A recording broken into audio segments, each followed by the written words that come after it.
how German generals worked for weeks trying to prove America's ghost army was real. What if 1,100 soldiers could trick an entire military into believing they were 20,000? German commanders faced mounting confusion and strategic paralysis. Where did this phantom force come from? Why couldn't their intelligence detect the deception? What weapons did this invisible army possess? And the truth nearly cost them everything. The impossible question. It's December 1944. World War II is still raging. German soldiers are tired, they're hungry, and their generals are panicking. Because somewhere on the battlefield, something strange is happening. American forces seem to be everywhere at once, in places they shouldn't be, doing things that don't make sense. The Germans keep reporting the same thing over and over again. There's a huge American army moving toward them. But when they look closer, something feels wrong. The numbers don't add up. The movements are too perfect, too coordinated, too fake. German generals start asking questions, serious questions, questions that keep them awake at night. And one question towers above all the others.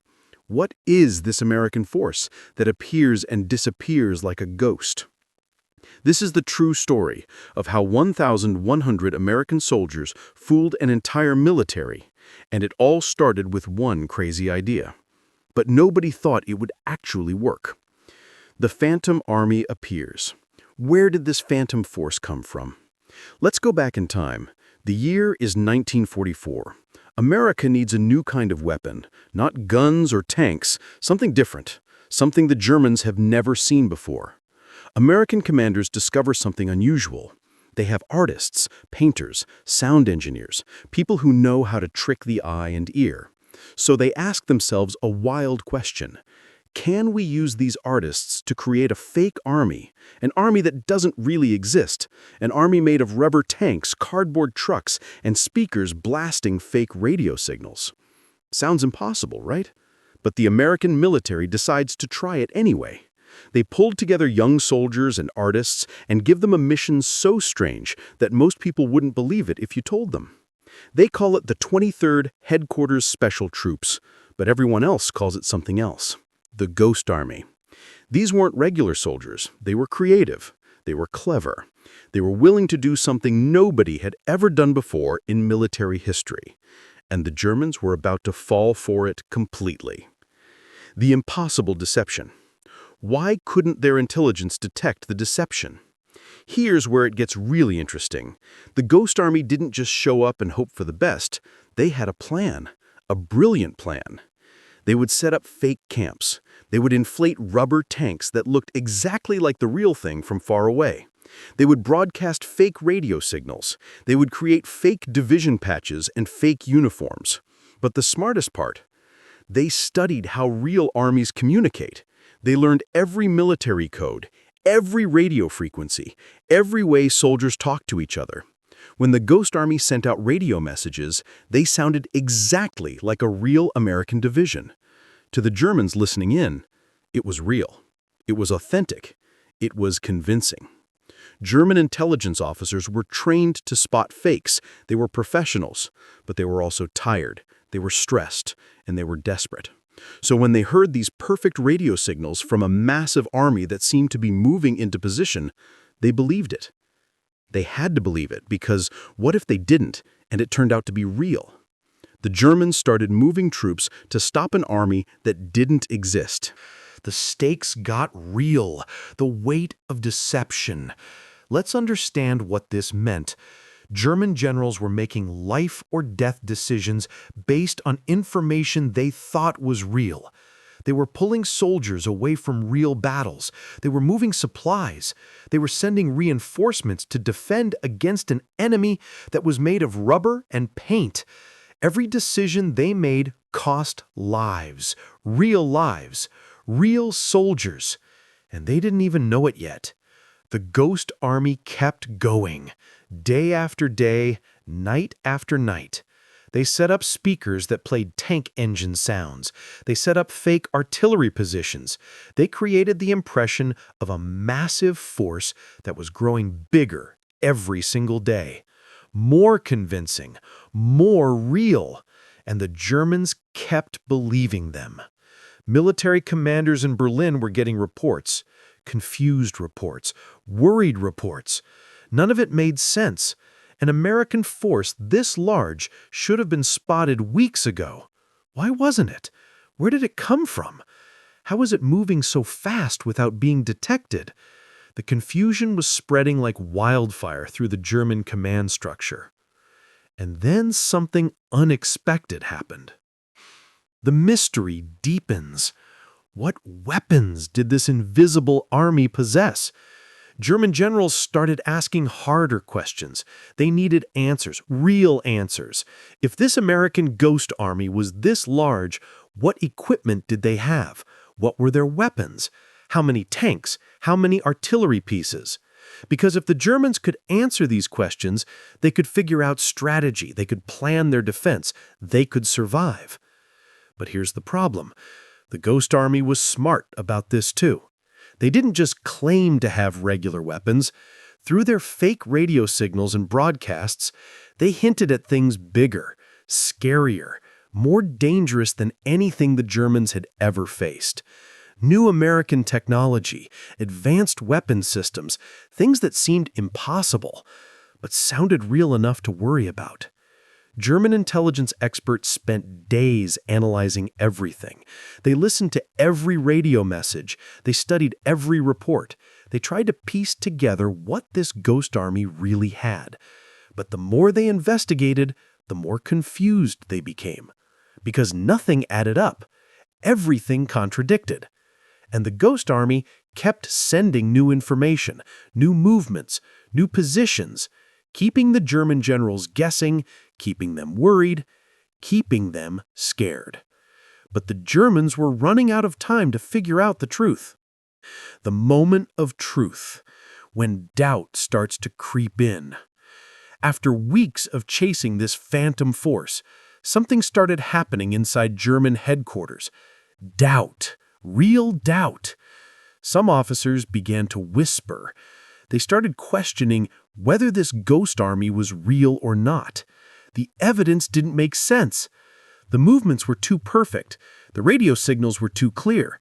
Everything was too convenient, too easy to track. Real armies are messy. They make mistakes. They break down. They get confused. But this American force, it was like clockwork. Too perfect. One German general decided to do something dangerous. He decided to investigate more carefully. He pulled together his best intelligence officers. They started digging deeper, asking harder questions, looking at the evidence with fresh eyes. And what they found was starting to trouble them. But by this point, it was too late to reverse course. They had already moved soldiers, already made strategic decisions, already committed resources, and those decisions were based on an army made of rubber and speakers and clever tricks. The problem was, they still couldn't prove it was fake.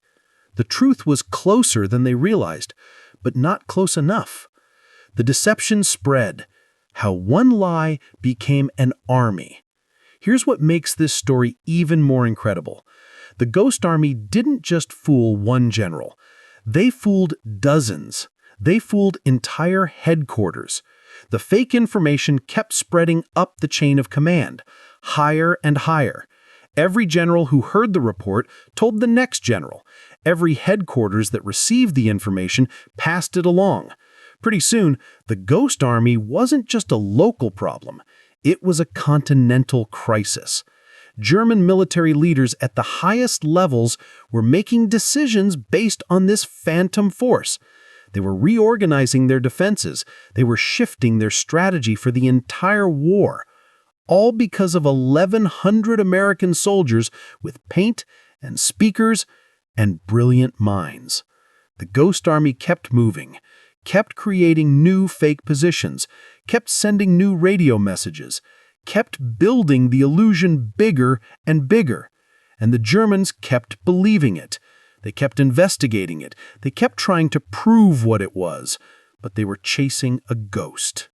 You can't catch something that isn't really there. You can't fight something that doesn't exist. And that was the genius of the entire plan.